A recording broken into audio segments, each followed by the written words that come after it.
आप सभी स्टूडेंटों को दिल से स्वागत करता हूं अपने चैनल में। दोस्तों आज के वीडियो हम लोग भारत की कृषि और सिंचाई और पशुपालन से इंपॉर्टेंट क्वेश्चन लेकर के आए हैं। तो वीडियो के अंत तक आप बने रहे। दोस्तों चैनल को पहली बार विजिट करें तो इस चैनल को जरूर सब्सक्राइब करें ऐसे महत्वपूर्ण वीडियो पाने के लिए। तो फिलहाल चलते हैं, शुरुआत करते हैं फर्स्ट क्वेश्चन से। शुरुआत के फर्स्ट क्वेश्चन की बात करें तो निम्नलिखित में से कौन सी उद्दीपक फसल है। तो यहाँ पर गेहूं, मक्का दिया गया है, चाय, इस तरह से 4 अल्टरनेटिव आपके दिए गए हैं। तो प्रश्न के अकॉर्डिंग डी अल्टरनेटिव पूरी तरह से राइट आंसर होगा। नेक्स्ट क्वेश्चन की बात करेंगे तो प्रश्न कुछ इस तरह से दिया गया कि लौंग प्राप्त होता है। तो अल्टरनेटिव दिया गया जड़ से, तना से और फल से। और पुष्प कली जो यहाँ पर डी अल्टरनेटिव दिया गया है दोस्तों आपका पूरी तरह से राइट आंसर होगा, क्योंकि जो लौंग होता है वो पुष्प कली से ही प्राप्त होता है।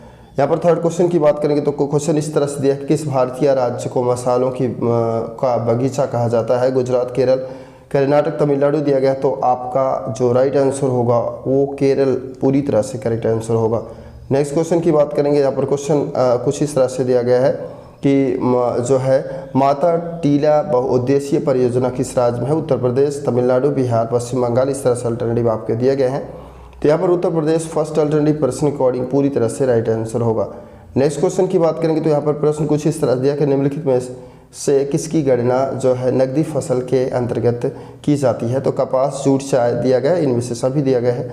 तो प्रश्न के अकॉर्डिंग इनमें से सभी ही आपका पूरी तरह से राइट आंसर होगा, क्योंकि नकदी फसल के अंतर्गत कपास, जूट, चाय ये सारी चीज़ें आती हैं। नेक्स्ट क्वेश्चन की बात करेंगे तो प्रश्न कुछ इस तरह से दिया गया कि निम्नलिखित जो है वाले फसलों में से किसमें नाइट्रोजन की मात्रा सर्वाधिक पाई जाती है।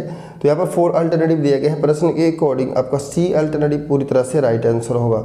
नेक्स्ट क्वेश्चन की बात करेंगे तो प्रश्न इसमें कुछ इस तरह दिया कि निम्नलिखित में से कौन सुमेलित नहीं है, आपको बताना कि कौन सा गलत है। तो यहाँ पर अल्टरनेटिव आपके कुछ इस तरह से दिए गए हैं कि भूरी क्रांति यहाँ पर उर्वरक उत्पादन से, गोल क्रांति आलू उत्पादन से दिया गया है, काली क्रांति जो दलहन उत्पादन से दिया गया है, और यहाँ पर गुलाबी क्रांति झींगा उत्पादन से दिया गया है। जो आपका गलत होगा दोस्तों वो सी अल्टरनेटिव आपका गलत होगा प्रश्न के अकॉर्डिंग। यहाँ पर अगले क्वेश्चन की बात करें तो भारत में सुनहरी क्रांति किससे रिलेटेड है, किससे संबंधित है।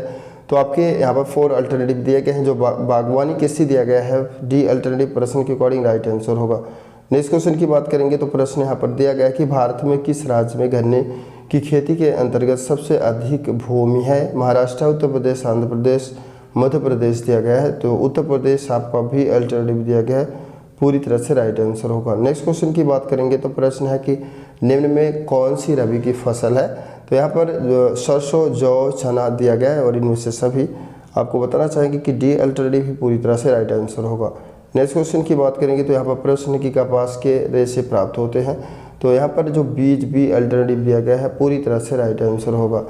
यहाँ पर अगले क्वेश्चन की बात करें, राष्ट्रीय बीज जो है अनुसंधान एवं जो है प्रशिक्षण केंद्र स्थित है वाराणसी, उत्तर प्रदेश, जो आपका फर्स्ट अल्टरनेटिव दिया गया है पूरी तरह से राइट आंसर होगा। नेक्स्ट क्वेश्चन की बात करेंगे, भारत में शुष्क भूमि खेती मुख्यतः उन क्षेत्रों में सीमित होती है जहाँ वर्षा होती है 100 सेंटीमीटर से कम दिया गया है, और यहाँ पर जो है 85 सेंटीमीटर से कम दिया गया है, 80 दिया 75। तो आपको बताना चाहेंगे कि 75 सेंटीमीटर से कम जो डी अल्टरनेटिव दिया गया है पूरी तरह से राइट आंसर होगा।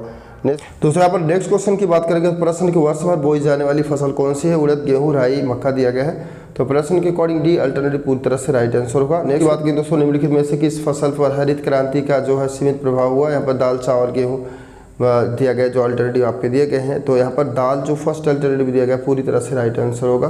नेक्स्ट क्वेश्चन की बात करेंगे तो यहाँ पर दिया कि रबी की फसल का समय क्या होता है दोस्तों। तो जून, सितंबर दिया गया है, मार्च जो सी अल्टरनेटिव दिया गया प्रश्न के अकॉर्डिंग पूरी तरह से राइट आंसर होगा। नेक्स्ट क्वेश्चन की बात करेंगे तो प्रश्न यहाँ पर दिया कि तरबूज का उत्पादन सबसे अच्छा होता है बलुई मृदा, जो फर्स्ट अल्टरनेटिव दिया गया है प्रश्न के अकॉर्डिंग राइट आंसर होगा। नेक्स्ट क्वेश्चन की बात करेंगे तो प्रश्न यहाँ पर कुछ इस तरह से दिया गया है कि निम्नलिखित में से उत्तर प्रदेश में कौन सा जिला संतरे का उत्पादन सर्वाधिक करता है या सर्वाधिक उत्पादन करता है। इस तरह से अल्टरनेटिव आपके दिए गए हैं। तो सहारनपुर जो सी अल्टरनेटिव दिया गया है प्रश्न के अकॉर्डिंग राइट आंसर होगा।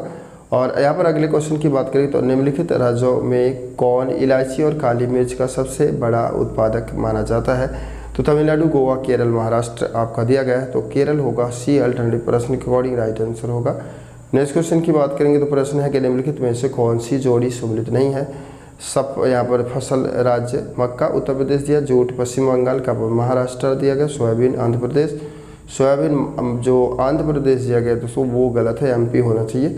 तो प्रश्न के अकॉर्डिंग डी अल्टरनेटिव आपका राइट आंसर होगा।